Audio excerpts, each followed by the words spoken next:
हाउसबिस्मिल्लाहिर्रहमानिर्रहीम बिस्मिल्लाहिर्रहमानिर्रहीम अस्सलाम वालेकुम students, welcome back to my YouTube channel. उम्मीद करती हूँ आप सब खैरियत से होंगे। तो स्टूडेंट्स, आज हमने पढ़ना है ENG 509 का लेसन नंबर 5।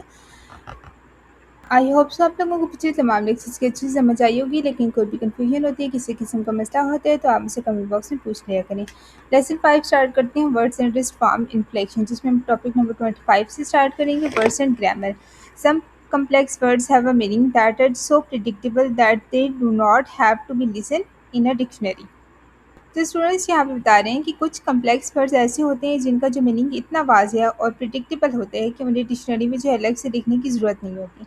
इससे ये बात समझ आती है कि हर वर्ड जो है वो ज़रूरी नहीं कि एक लेक्सिकल आइटम हो। बाज़ अल्फाज सिर्फ ग्रामर की वजह से जो बनने वाली शक्लें होती हैं, यानी वो एक से ज़्यादा जो बेसिक वर्ड्स की ग्रामेटिकल वेरिएंट होते हैं। फॉर एग्जांपल अगर हम देखें तो वॉक और वॉक, ठीक है, ईडी लग जाएगा, प्ले और प्लेइंग, ये नए जो है वो अलग लेक्सिकल वर्ड्स नहीं बल्कि जो बेसिक वर्ड्स की ग्रामेटिकल फॉर्म है।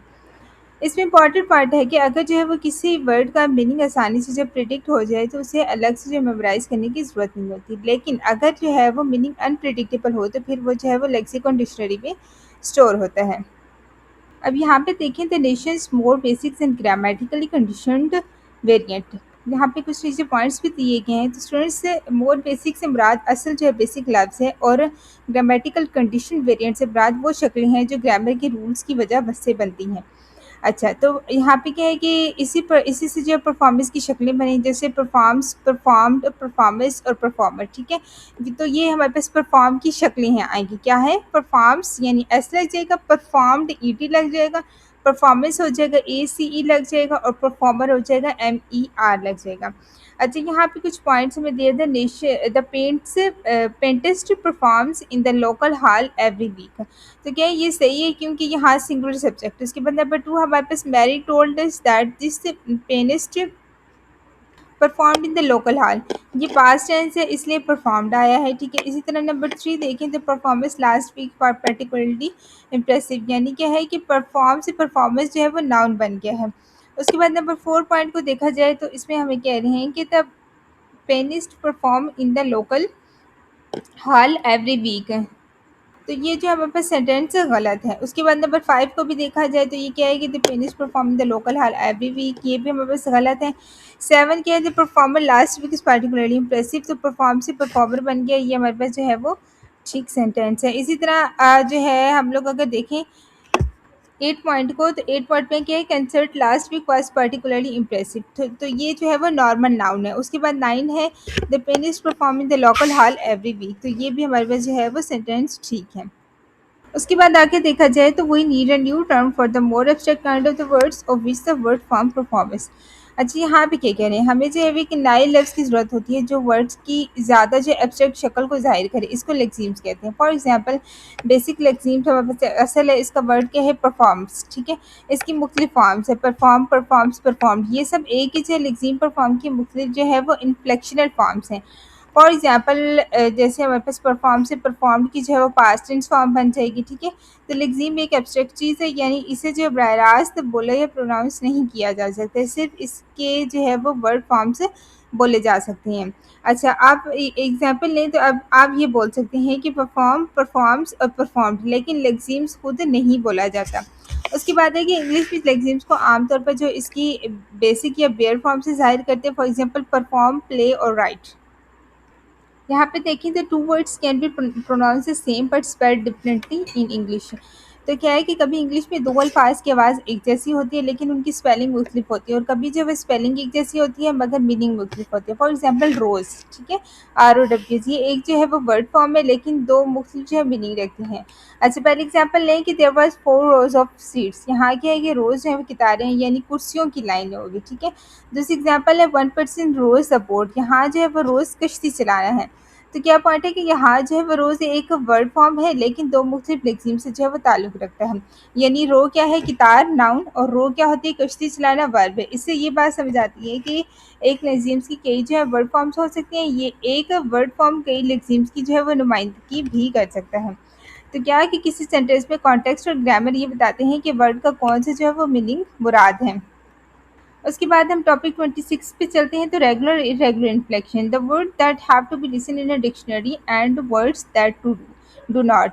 अब यहाँ क्या है कि कुछ अल्फाज डिक्शनरी में लिखने की ज़रूरत होती है जबकि कुछ अल्फाज की ज़रूरत नहीं होती। फॉर एग्जांपल अगर बेसिक वर्ड देखा जाए तो परफॉर्म या पेनिस्ट, इससे बनने वाली फॉर्म्स क्या होंगी, परफॉर्म्स, परफॉर्म्ड और पेनिस्ट्स होगी। ये फॉर्म्स जो है वो अलग से डिक्शनरी में नहीं लिखी जाती क्योंकि ये सिर्फ जो है ग्रामर की वजह से बनी हुई फॉर्म्स होती हैं। फॉर एग्जांपल परफॉर्म से परफॉर्मस हो जाएगा, ठीक है, परफॉर्म से परफॉर्म्ड हो जाएगा, पेनिस्ट पेनिस्ट हो जाएगा, एस लग जाएगा। ये सब एक ही लेक्सिम्स की मुख्तलिफ जो है वो इन्फ्लेक्शंस फॉर्म्स होती हैं।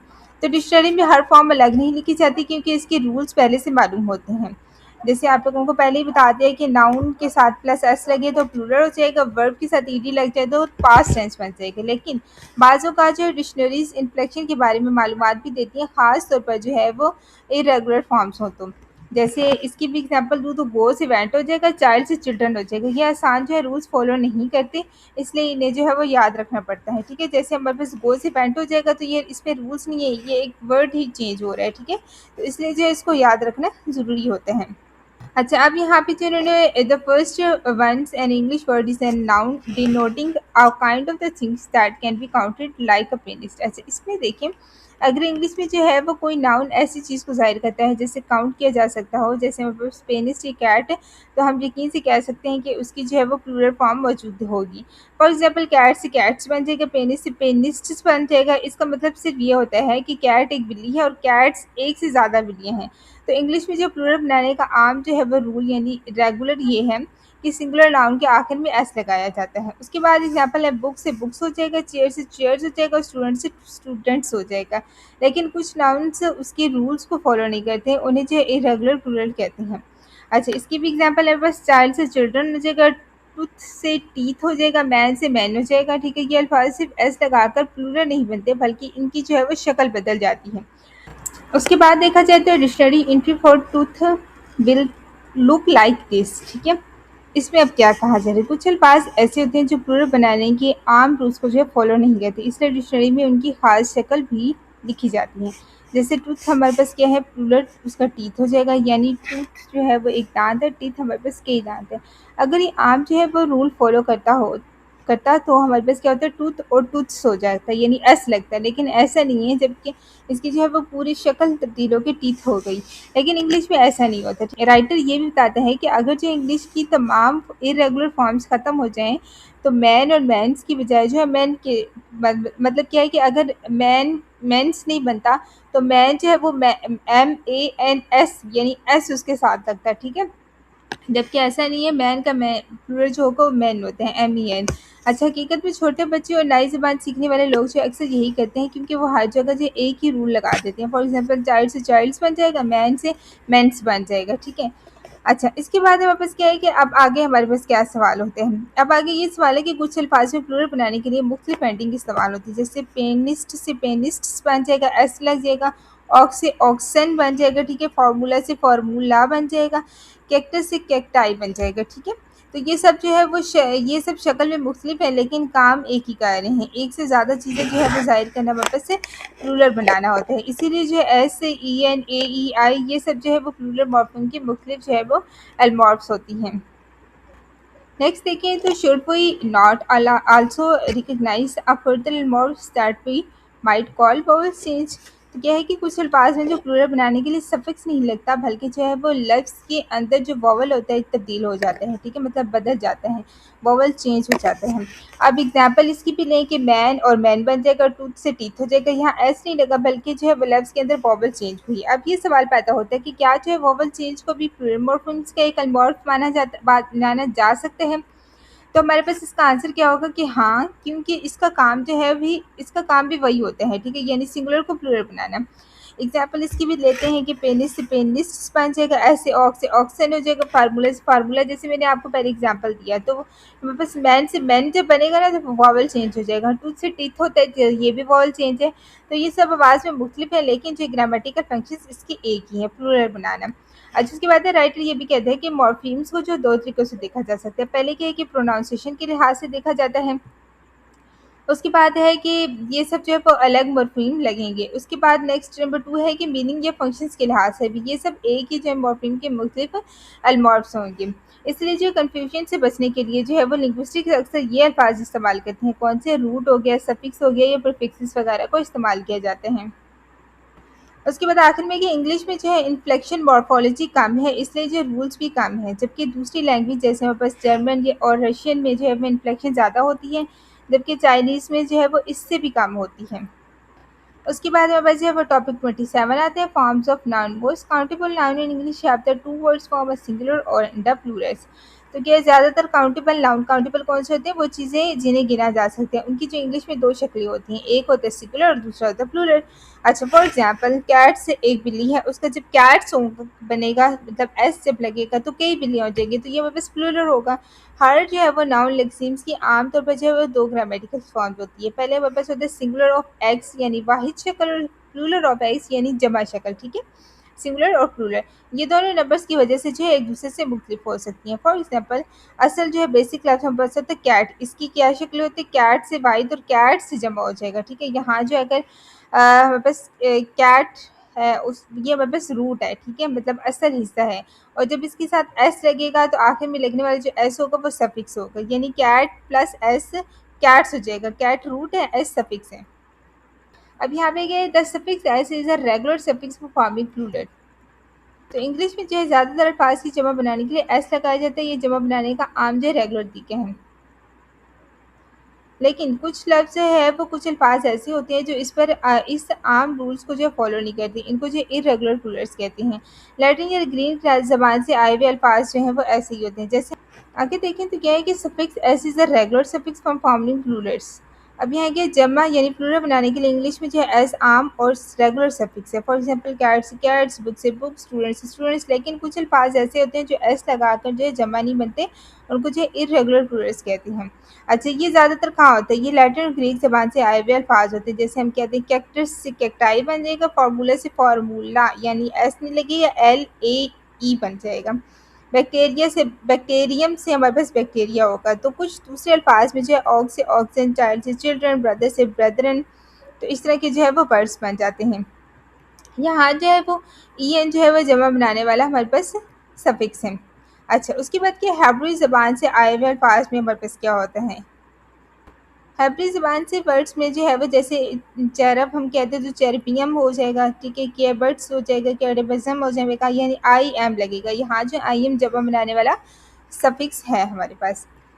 नेक्स्ट पेज पे चलें तो सम काउंटेबल नाउन्स का जिक्र किया गया, that express their plural with the no suffix at all but with the change of the vowels of the root like teeth. ठीक है, तो क्या है कि कुछ काउंटेबल नाउन ऐसे होते हैं जिनकी प्लूरल बनाने के लिए कोई सफिक्स नहीं लगाया जाता, बल्कि लफ्ज़ के अंदर जो है वो वॉल्स चेंज हो जाती है, यानी आवाज़ बदल जाती है। फॉर एग्जाम्पल टू से टीथ, मैन से मैन, यहाँ ऐसे ही लगा बल्कि जो रूट के अंदर वॉवल चेंज हो गया है।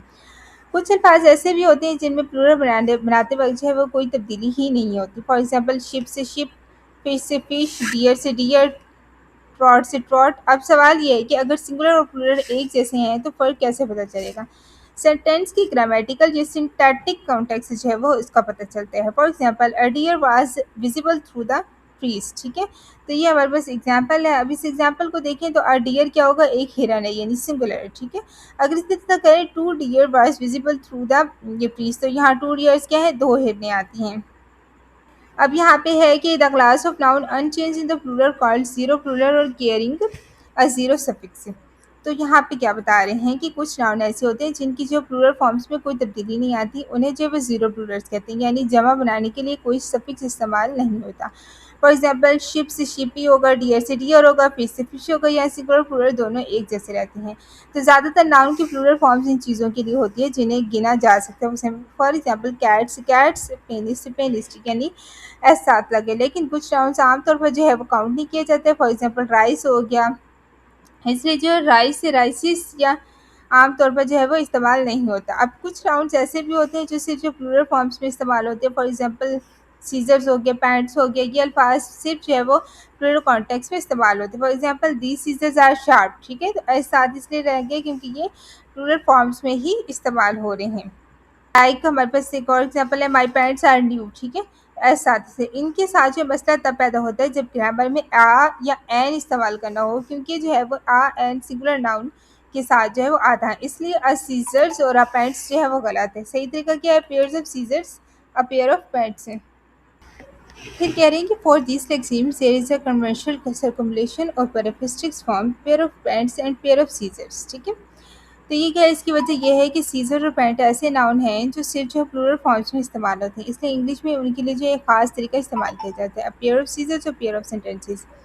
ठीक है, उसके बाद है कि अब राइटर एक बात जो है वह बताता है कि सिंगुलर प्लूरल का फर्ज इन्फ्लेक्शन कहलाता है, क्योंकि ये ग्रामर के रूल्स की वजह से होता है। ठीक है, for example the this pianist perform, ये दीज पेनिस्ट परफॉर्म्स, यहाँ जो सिंगुलर परफॉर्म है, परफॉर्म्स है, और प्लूरल परफॉर्म है, यानी ग्रामर ने वर्ब की जो है वो शक्ल तब्दील कर दी है। फिर क्या कह रहे हैं कि but what about the noun phrases themselves, the choice between singular plural there is a determination not by the grammar but by the meaning. क्या बता रहे हैं कि अब सवाल ये पैदा होता है कि नाउन फ्रेजेस में जो सिंगुलर और प्लूरल का इंतखाब ग्रामर की वजह से होता है या मीनिंग की वजह से। बज़ाहिर ऐसा लगता है कि ये जो है वो स्पीकर्स की मीनिंग पर डिपेंड करता है। फॉर एग्जांपल अगर एक चीज़ की बात हो यानी कैट, या अगर जो है एक से ज़्यादा चीज़ों की बात हो जैसे कैट्स, यानी स्पीकर्स खुद जो है डिसाइड करता है कि वो इस चीज़ के बारे में बात कर रहा है ये कई चीज़ों के बारे में। लेकिन फिर भी जो है वो ग्रामेटिकल कंडीशंस कहा जाता है, क्योंकि जो है वो ग्रामर सेंटेंस के बाकी स्ट्रक्चर पर असर डालती है। जैसे हमारे पास क्या है कि दिस कैट इज स्लीपिंग या दीज कैट्स आर स्लीपिंग, यहाँ जो है वो सिंगुलर कैट के साथ इस लगे हैं और प्लूरल के साथ जो है वो कैट्स के साथ आर लगे हैं। तो इंग्लिश नाउन में जो सिंगुलर प्लूरल का फ़र्क ही वो बुनियादी ग्रामेटिकल फ़र्क है जो मॉर्फोलॉजी के ज़रिए जो है वो ज़ाहिर होता है। यानी हमारे पास इंग्लिश नाउन में जो है सिंगुलर प्लूरल सबसे जो है अहम मॉर्फोलॉजिकल डिस्टिंक्शंस हैं। तो स्टूडेंट्स ये था हमारे पास CAG 509 के लेसन नंबर 5 का part number 1। I hope so आप लोगों को इस लेक्चर की चीज़ समझ आई होगी। अगर आपको मेरी वीडियो अच्छी लगे तो like share and subscribe my channel. Thank you so much.